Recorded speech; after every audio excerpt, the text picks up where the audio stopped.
Señores, nos sentimos regocijados porque en República Dominicana recibimos a Rosa Beltré, una estimada hermana quien anda ejerciendo su gran labor en causa de otros que la necesitan. Bendiciones, estimada Rosa. Bendiciones, pastor. Qué gusto poder estar con ustedes hoy. Nos place tenerla aquí. Llegó recientemente. Sí. Pero va a durar poquito. También. Anda, qué cosa. ¿Usted viene todos los años? Venimos todos los años en calidad de misiones, por lo general para el mes de octubre, pero esta vez vine para traer a mi mamá, que estaba allá, y aprovechando decidimos llegar, pero por lo general venimos en octubre con un grupo de 10 a 15 misioneros y así hacemos trabajo social, igual que un congreso de damas. Usted dirige una entidad internacional.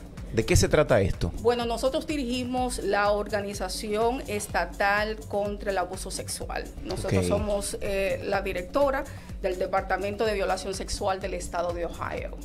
Ok, pero esto pertenece a una entidad del Estado. Es considerado una ONG.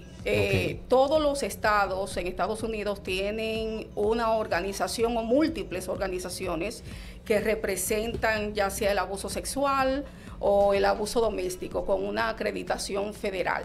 Entonces, cada estado tiene una y a mí me place el poder dirigir la del estado. Entonces, dentro de esa gama hay 35 centros de violaciones en todo el estado de Ohio, que son 88 condados, donde hay sea camas o centros, pero al mismo tiempo consejería, servicios, y nosotros manejamos toda la logística, adiestramiento para todos los abogados. También hacemos todas las políticas en cuanto a qué es lo que necesitan, fondos federales, fondos estatales y todos los cambios de leyes que pueden existir a beneficio de aquellos que son víctimas de violencia sexual. Entonces, hablando de abuso sexual, ¿a qué llamaríamos o qué formas entran dentro del rango de abuso sexual? Qué bien que hace esa pregunta, porque muchas personas tienen la confusión y confunden el abuso sexual con simplemente violación. El abuso sexual es parte del abuso intrafamiliar o abuso de género. No tiene que ser totalmente sexual, es todo acto sexual o no sexual o la tentación de consumir un acto sexual, aunque no se haga. Entonces, eso incluye acoso sexual. No tiene que ser físico. El acoso es como una especie de persecución en el teléfono, propuesta. Personal, propuesta, se da mucho en posiciones de trabajo, el no aceptar un no. La situación sexual también se da por teléfono, mandándote un texto o fotos. Está también la implicación de la pornografía, forzarme a ver la pornografía, todo lo que incapacite mi deseo o voluntad como ser humano, sea mujer o hombre, para poder conceder consensualmente a tener una relación. Entonces, una de las cosas que aquí vemos es muchas veces la terminología, que no lo usamos bien, ¿verdad? Y muchas veces vemos en la noticia, niña tiene relaciones sexuales con maestro, con hombre. No, una niña no puede tener una relación sexual porque no tiene edad de consentir, ¿verdad? Que sí. La niña fue violada por su maestro. Correcto. Entonces, cuando nosotros no acaparamos los términos realmente como son, se ven como cosas lícitas y cosas normales, pero cualquier incidencia, sea un toque, un frote, si estamos aquí poniendo el ejemplo de cabina, y yo me siento intimidada, acosada, acorralada a practicar o hacer cualquier cosa fuera de mi voluntad que implique sensualismo o sexual, se implica que es un acoso sexual o un abuso sexual. Hay diferentes gamas, no solamente la violación o penetración.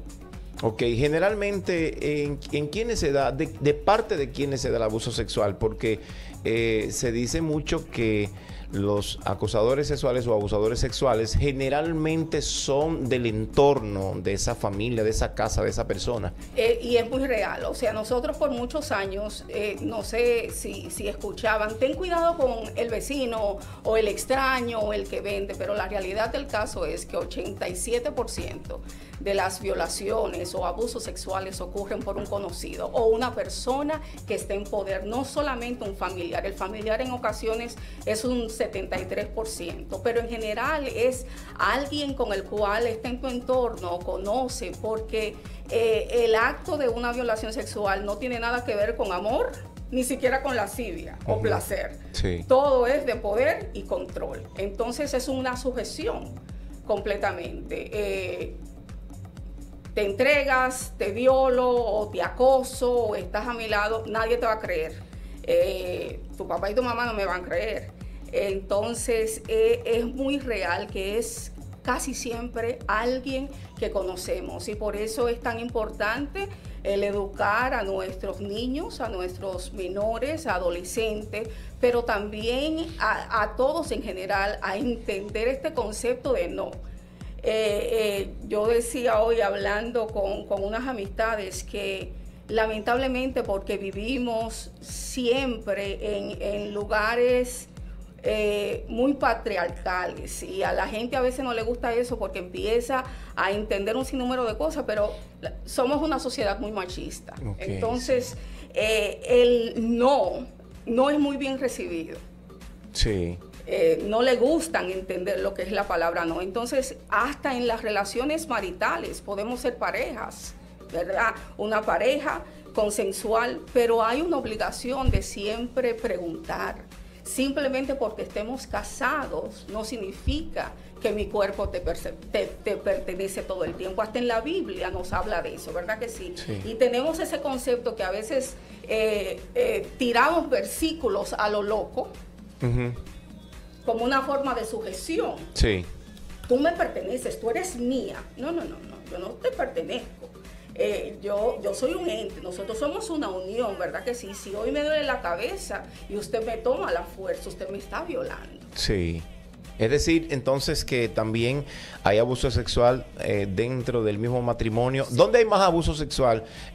¿Hacia una mujer que no tiene una relación con un individuo, o entre personas que tienen un tipo de relación, ejemplo de noviazgo o de matrimonio? En las relaciones interpersonales, especialmente más de noviazgo. Pero oiga lo que sucede, incluso en los índices de reporte, es uno de los crímenes que menos se reporta, porque el crimen de la violencia sexual viene acompañado de tabúes, de vergüenza, de temor, y es muy difícil, sea hombre o mujer o niño, que pueda reportar. Incluso cuando vemos los números aquí en la República Dominicana, el año pasado para enero se reportaron 2.999 casos de violencia sexual, ¿verdad que sí? Entonces esos son casos reportados. Pero si vamos al trasfondo, hay mucho más, y todo depende. Es un país turista, el índice educativo es muy bajo, el nivel de pobreza es muy alto. Todo eso duplica la posibilidad de que exista el abuso sexual. Las estadísticas muestran que de 1 a 3 personas que usted conoce, especialmente mujer, antes de la edad de 24 años, haya sido violentada en su derecho y a autonomía, ¿verdad que sí? Aunque no haya habido una penetración nuevamente, porque no tiene que ser física. Y un 30% de los hombres también antes de la edad de los 18 años. Generalmente los violentados, en el caso de hombres, son de esa edad porque es un poco más difícil si son adultos. Sí, y no solamente si son adultos, un adulto puede ser violentado. Lo que sucede es que nosotros somos más conmovidos cuando escuchamos una historia de un menor siendo violentado. Okay. Cuando hablamos de un adulto siendo violentado, automáticamente empezamos a hacer conjeturas y decimos, esa mujer, eso fue que se acostó con Sí, ese hombre. sí. Eso es que es una prostituta, eso es que está chapeando, eso es un sinnúmero de cosas. Porque no creemos, somos una sociedad que no le creemos a la víctima de su victimización, especialmente de la violación, porque la violación no se tiene que ver, es muy diferente al golpe o el maltrato físico. Tú ves un ojo, tú ves el maltrato, el aruñón, pero el abuso sexual viene acompañado por abuso y trauma psicológico y emocional. Sí. Y muchas veces eso no se ve. Okay. Entonces las personas actúan de diferentes formas y automáticamente decimos, no, eso es mentira. Eso, mira cómo está como si nada. Sí. Eso es un cuento. Pero los índices dicen que solamente un 2% de las víctimas, sea hombre o mujer, se inventan esto. Nadie quiere ser violentado y nadie quiere narrar su historia de victimización, especialmente en un abuso sexual. ¿Cuáles son los daños, Rosa, que sufre una persona que ha tenido abuso sexual? Cuando lo vemos principalmente, incluso aquí en el Instituto de Sexualidad Humana de la UAS, hicieron un estudio muy profundo en el 2013 y siguieron haciendo los estudios de facetas multilaterales donde hay psicólogos, trabajadores sociales y trataron un grupo de adultos donde un 40% de los 25,000 personas que trataron habían sido víctimas de abuso sexual infantil. O sea, antes de cumplir la mayoría de edad. Sí. Ya habían sido victimizadas. Okay. Y los hombres, un 10% de los hombres hablaron de esa victimización. Ok. Es decir, un índice entendemos que es muy alto. Muy alto. Para una población de unos 10, 11 millones de personas. Exactamente, y vuelvo y repito, eso, el segundo crimen en todo el Caribe y Latinoamérica.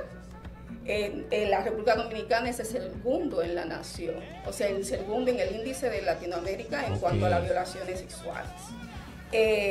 Alto porque es un crimen también que no se reporta la magnitud, que se reporta un tiro, un atraco, pero lo vemos incluso aún más cuando vemos todos los casos de femicidios que hay en este país. El 1 de enero de este año, todos los 1 de enero aquí iniciamos el año con 3, 4, 5 mujeres victimizadas. Sí.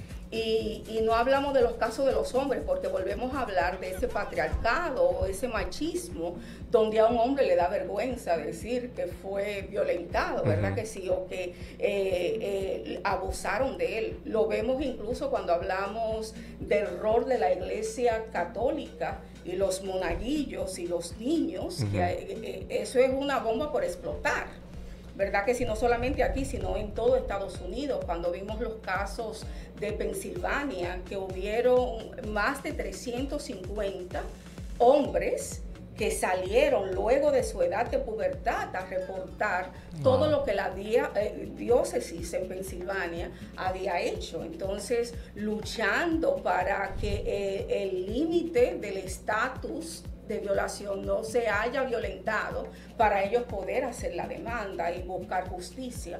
Pero los hombres también son violentados y son abusados. ¿Cómo podemos prevenir el abuso sexual? Hablando un poco más de eso, quitando los tabús que tenemos, especialmente en la comunidad de fe. Y cuando decimos de prevenir, el hecho de prevenir tiene que ser desde la casa, tiene que ser cosas que se hablen en la escuela, en Estados Unidos. En la iglesia. En la iglesia, de los altares, tenemos que cambiar la retórica. Sí. Muchas veces en cuanto hablamos del rol de la mujer o cuando narramos la historia. El de ocultar David, los conceptos claro porque hay sí. cierto miedo, Claro, prejuicio. o vamos ¿qué hace la iglesia? Traslada a un pastor de un lugar a otro cuando se mueve, ¿verdad que sí? Cuando hizo hay esto, vamos a trasladarlo. trasladarlo. Pero hace más daño. Exactamente, en otro lugar, porque nadie ha dicho nada. Sí. Entonces, es poder tener conversaciones abiertas, es poder creer Nuevamente, nadie se inventa esto para buscar atención ni llamar atención. No hay ganancia en eso, ni tampoco para destruirle la vida a nadie, porque el que queda destruido es la víctima. Sí. Entonces, es crear conciencia, es reconocer los síntomas. Nosotros queremos tener más misericordia que Dios en muchos aspectos. Viene cualquier Juan de los Palotes y le damos oportunidad. Puestos, hasta en las iglesias le cedemos los altares, no vemos el pedigrí de la gente, porque nadie es profeta en su propia tierra, ¿verdad que sí? Lo mismo también los padres con sus hijos en la casa, tienen la casa de hostales o de hotel, como decimos. Sí. Llega alguien de fuera, tienes tiempo que no lo ves, remueves a tus hijos de la habitación, siendo familiar o amigo, se lo da a esa persona.